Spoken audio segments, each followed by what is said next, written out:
Hello, man of word, we truly appreciate that you joined us. We are glad that we can support you in your further development. Today's topic is about 3 lessons that everyone should learn from the book, Unlimited Power, written by Tony Robbins. So, let's begin. Welcome to amanofword.com, the most refreshing network in the business world. Why should you pay close attention to this? 1. You will learn how to become a master persuader, a master communicator. 2. You will learn what are metaprograms. And 3. You will see 3 types of metaprograms.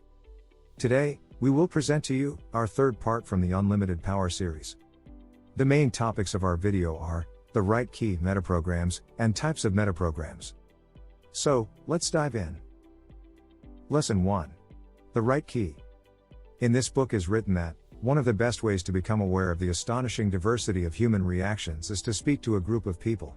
You can't help noticing how differently people react to the same thing. You tell a motivational story, and one person will be transfixed, another bored to tears. You tell a joke, and one person howls while another doesn't move a muscle. You'd think each person was listening in a different mental language. The question is why people react so differently to identical messages. Why does one person see the glass as half empty and another see it as half full? Why does one person hear a message and feel energized, excited, and motivated while another hears the exact same message and doesn't respond at all? Shaw's was precisely right. If you address someone in the right key, you can do anything. If you address him in the wrong one, you can do nothing. The most inspiring message, the most insightful unlimited power thought, the most intelligent critique, is absolutely meaningless unless they're understood both intellectually and emotionally by the person to whom they're being addressed. They're major keys not just to personal power, but to many of the broader issues we must confront collectively. If you want to be a master persuader, a master communicator, in both business and in personal life, you have to know how to find the right key. Lesson 2. Metaprograms. In this book is written that metaprograms are the keys to the way a person processes information. They're powerful internal patterns that help determine how he forms his internal representations and directs his behavior. Metaprograms are the internal programs, or sorts, we use in deciding what to pay attention to. We distort, delete, and generalize information because the conscious mind can only pay attention to so many pieces of information at any given time. Our brain processes information much the way a computer does. It takes fantastic amounts of data and organizes them into a configuration that makes sense to that person. A computer can't do anything without software, which provides the structure to perform specific tasks. Metaprograms operate much the same way in our brain. They provide the structure that governs what we pay attention to, how we make sense of our experiences, and the directions in which they take us.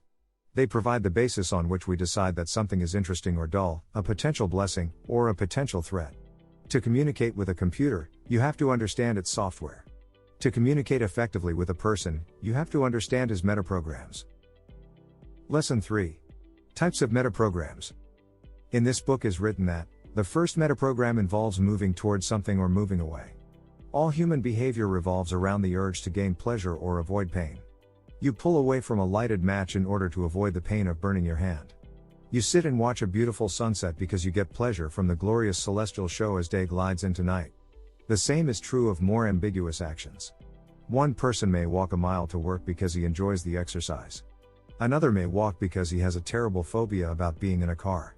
One person may read Faulkner, Hemingway, or Fitzgerald because he enjoys their prose and insight. He's moving towards something that gives him pleasure. Another might read the same writers because he doesn't want people to think of him as an uneducated dunce. He's not so much seeking pleasure as avoiding pain. He's moving away from something, not toward it. Everyone moves toward some things and away from others.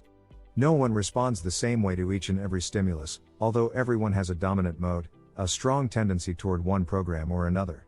Some people tend to be energetic, curious risk takers. To find out which way people move, ask them what they want in a relationship, a house, car, job, or anything else. Do they tell you what they want or what they don't want? What does this information mean? Everything. If you're a businessman selling a product, you can promote it 2 ways, by what it does or by what it doesn't do. You can try to sell cars by stressing that they're fast, sleek, or sexy, or you can emphasize that they don't use much gas, don't cost much to maintain, and are particularly safe in crashes. The strategy you use should depend entirely upon the strategy of the person you're dealing with. Use the wrong metaprogram with a person, and you might as well have stayed home. You're trying to move him towards something, and all he wants to do is find a good reason to back away.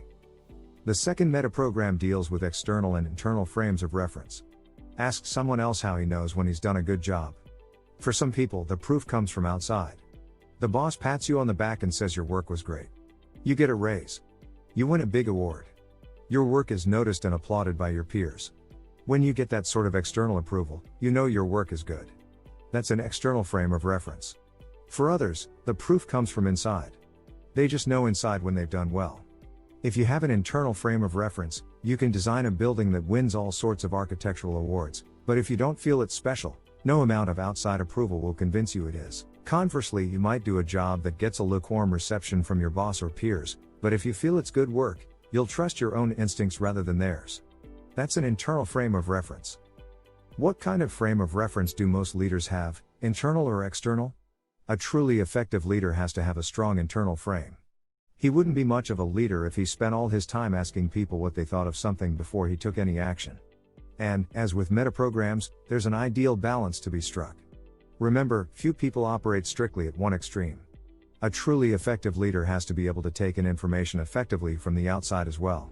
When he doesn't, leadership becomes megalomania. The third set of metaprograms involves sorting by self or sorting by others. Some people look at human interactions primarily in terms of what's in it for them personally, some in terms of what they can do for themselves and others. Of course, people don't always fall into one extreme or the other. If you sort only by self, you become a self-absorbed egotist. If you sort only by others, you become a martyr. To determine if people sort by self or others, see how much attention they pay to other people. Do they lean toward people and have facial expressions that reflect concern for what others are saying, or do they lean back and remain bored and unresponsive? Everyone sorts by self some of the time, and it's important to do so sometimes. The key is what you do consistently and whether your sorting procedure enables you to produce the results you desire. What are the best things to remember from this? 1. All human behavior orbits around the urge to gain pleasure or avoid pain. 2. The most inspirational message is absolutely insignificant unless they're understood both intellectually and emotionally by the person to whom they're being addressed. And 3. A truly effective leader has to have a strong internal frame and he has to be able to take in information effectively from the outside as well. Well, our list ends here. Let us know in the comment section what are your thoughts about our list. Thank you for watching until the end, and if you found this helpful, don't forget to subscribe and ring the bell button to be notified for every new learning opportunity. And always remember, man of word, be aware of the person that you can become.